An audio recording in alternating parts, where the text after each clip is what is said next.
morning, my dear students. Welcome to another class on linguistics. So we have been dealing with phrase structure grammar in the past few classes. So right now, I guess you have a really good idea about what phrase structure grammar is.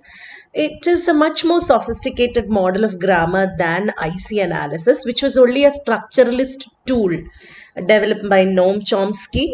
You know all about it. It works based on phrase structure rules, also called rewrite rules or PS rules. And we dealt with some important terms like nodes, string, terminal string, phrase marker, branching node and non-branching node, etc.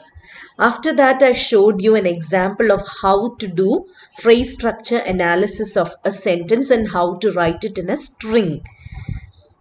And after that, we had a class on the constituents of noun phrase. We discussed the different possibilities of what can comprise a noun phrase. We discussed about different forms of determiner. So these are the 6 possibilities of what can constitute a noun phrase. And in the last class, we dealt with the components of verb phrase.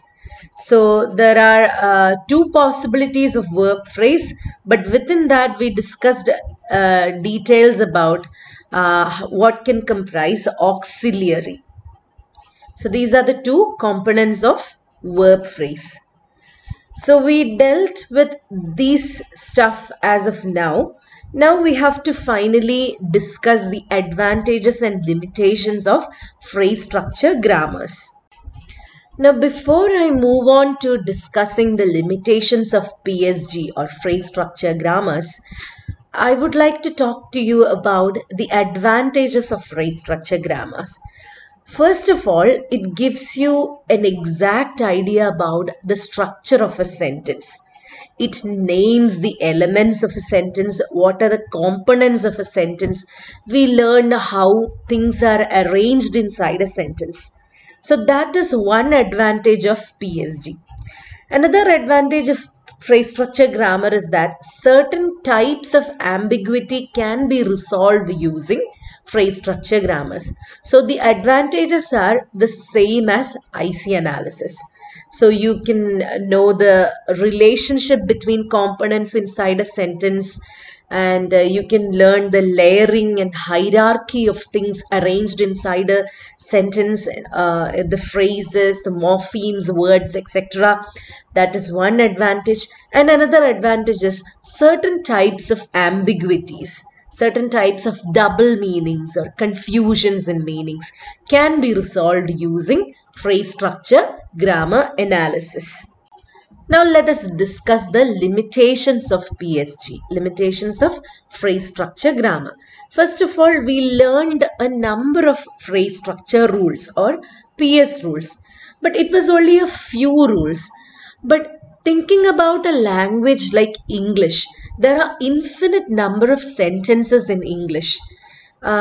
There are many different types of sentences in English. Now, you can't actually explain all these sentences using the limited number of phrase structure rules we learned in this class. So, the first limitation of PSG is that PS rules, they cannot account for all types of sentences in a language.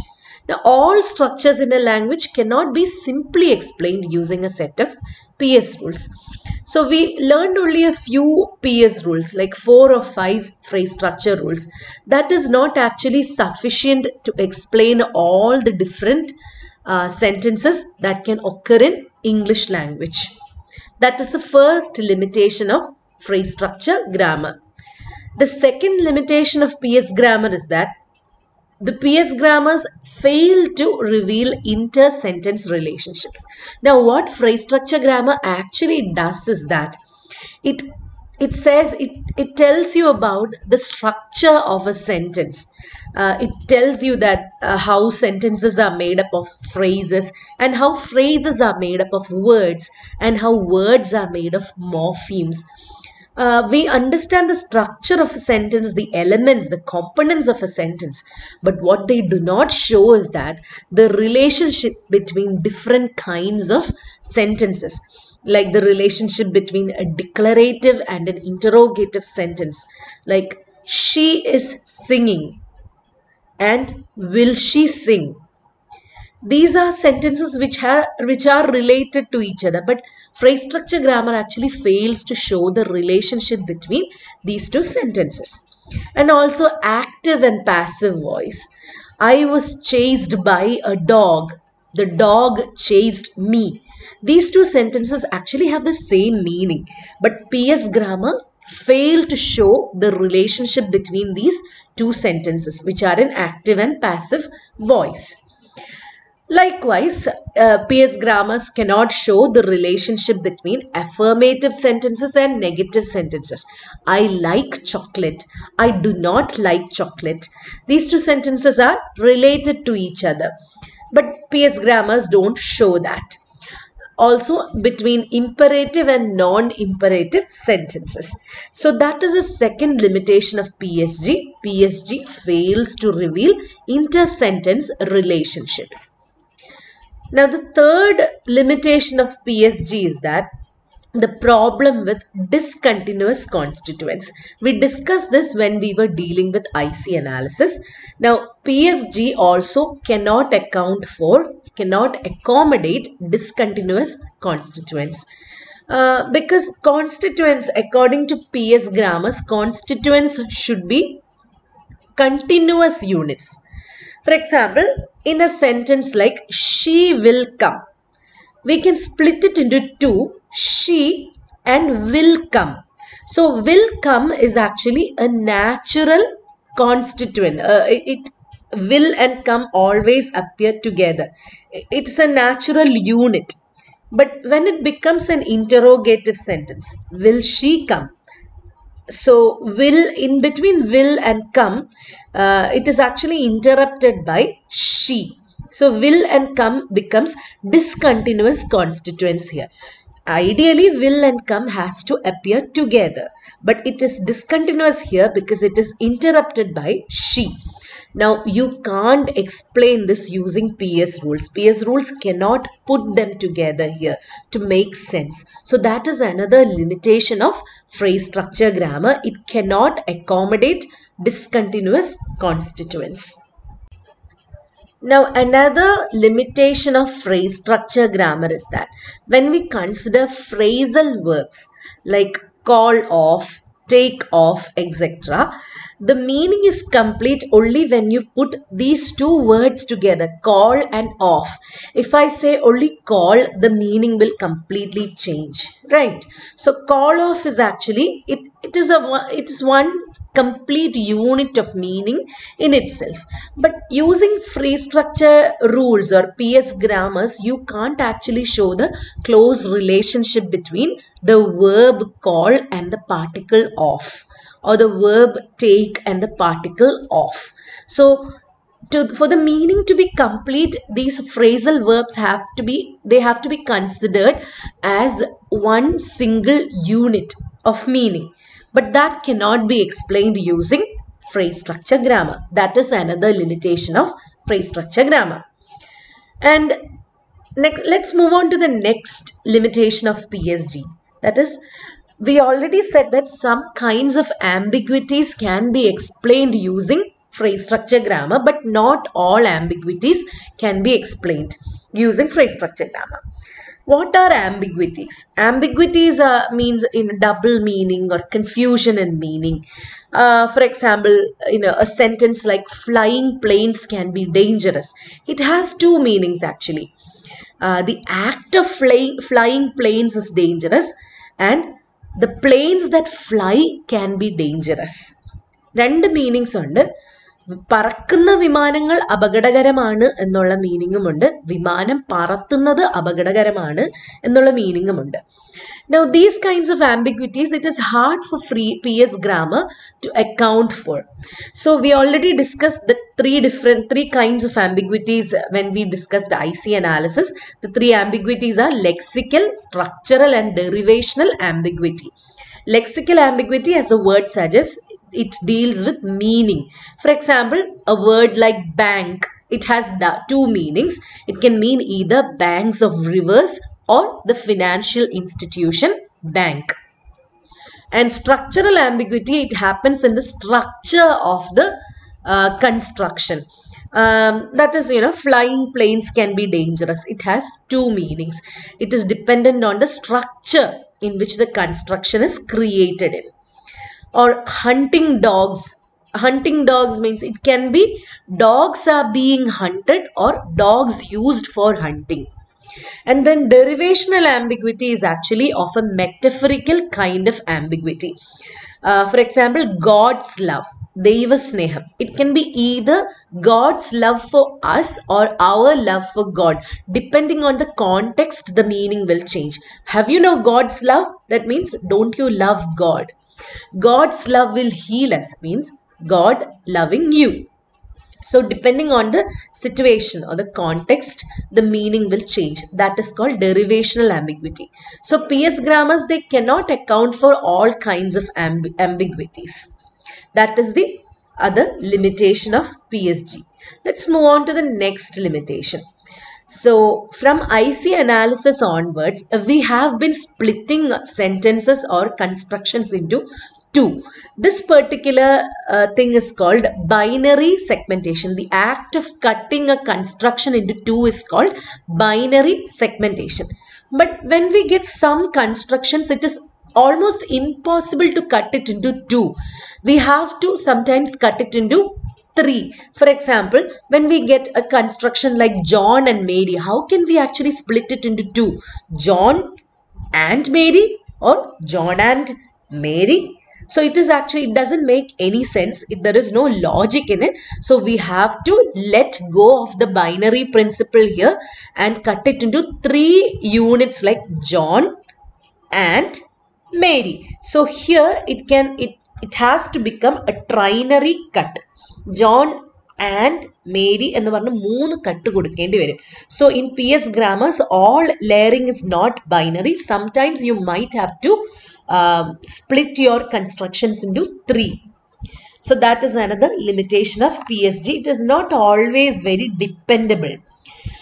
Then another limitation of phrase structure grammar is that it fails to account for the recursive progress. Now, what is recursive or what is recursion in a language? Recursion means it is a process by which we can go on joining sentences. We can make a sentence non-stop or as long as we want to with the help of conjunctions. Like, for example, I can say, I love roses and lilies and marigold, and I can make a list like that. I can use conjunctions like and to extend a sentence as much as I want. It can be a non-stop sentence. Also, I can use relations like this is the dog that bit the cat that ran away with my face cream which I use in the night. I can make a really long sentence or an infinite sentence using relationships or conjunctions or even punctuations. I can say, do you want beer, whiskey, brandy, rum? So I can just use commas to make that sentence as long as possible. Now this process is called recursion. You can keep on joining sentences. You can keep on making non-stop sentences. Now PS grammars, they can't account for this process of recursion. It is a very productive process. It can actually make a sentence as long as possible. But PS grammars, they absolutely fail to account for the recursive processes in all languages. Another limitation of phrase structure grammar is that they cannot account for stylistic variations. You can actually write one sentence in different ways. It depends on how you stylistically put it. For example, let's consider these three sentences. It all means the same thing. John often goes there. John goes there often. Often John goes there. These three sentences have absolutely the same meaning. The only difference is in the adverb often. Often keeps changing positions. But even though it keeps changing positions, the meaning is not affected at all. So this is actually an example of a stylistic variation. But according to PS grammar, these three sentences will have absolutely three different structures. PS grammar won't tell us that it is actually the same sentence. PS grammar will put it as there will be a different string for three different sentences depending on the position of the adverb. So using PS rules, when we rewrite it, it will actually show different structures. It will never show us that all these three sentences actually mean the same thing. It will not account for that. So PS grammars cannot account for stylistic variations. So you can quote this example and say that we have to write a PS rule for each of these sentences. Each of these sentences will have a different string. So PS grammars cannot account for stylistic variations of the same sentence. Another limitation of PSG is that, in language there are many dependencies like number agreement, tense agreement, etc. You have to state this using rules. Now PS rules, using PS rules, you can merely classify the components of a sentence. You can just label the elements in a sentence. PS grammar adana cheyunna. PS grammar la edana noun, which one is the noun, which one is the verb, which one is the auxiliary, what is the tense of the verb, sentence. We can only know such details using PS rules. But you can't actually show the kinds of dependencies using PS rules. If you try to do that, it will become too complex. For example, let's consider these two sentences. I go there every day. He goes there every day. So what happens here? In this sentence, I go, G-O. There is a subject predicate number agreement here. So when I is usually considered to be, even though it's singular, it is considered as plural. So the verb is always, it appears before the es. Okay, I go. You never say I goes. Okay. Whereas in the second sentence, he goes there every day. He is actually a singular pronoun. So the verb has to agree in number. You have to state it like he goes. So this is an example of subject predicate number agreement. And let's look at this one. John said he would come. This is an example of tense agreement. When you already says John said, it means that it is past tense. So you always have to use would. John said he will come. It will make sense, but a better usage of it is would, because would is past tense. Would is a past tense model. So this is an example of tense agreement. Past tense, past tense. Said is in past tense, would is in past tense. Now these kinds of agreements cannot be explained using phrase structure grammar. Finally, phrase structure grammar is a taxonomic grammar. What is a taxonomic grammar? A taxonomic grammar only sets up classes, defines them in terms of patterns, names the classes, and show the hierarchy of inclusion. So that is exactly what phrase structure grammar does. Phrase structure grammar actually tells us about the different classes of elements that occur within a sentence. It will label these classes and it will show the hierarchy in which these elements are arranged inside a construction. It cannot relate units other than by class membership. So what PSG actually tells you is that what are the components of a construction. You can't actually explain anything beyond that component or how these components are arranged in this construction or a sentence. So that brings us to the end of this class on phrase structure grammar. So we have successfully completed the unit on phrase structure grammar. We have discussed about the important terms, what actually comprises phrase structure grammar, and we discussed about the constituents of noun phrase and verb phrase. And in this class, we also discussed about the limitations and some advantages of phrase structure grammar. Thank you for listening to me till the end. Have a good day. I hope that this was beneficial for you. Keep watching the videos and keep supporting me. Thank you. Have a nice day again. Bye.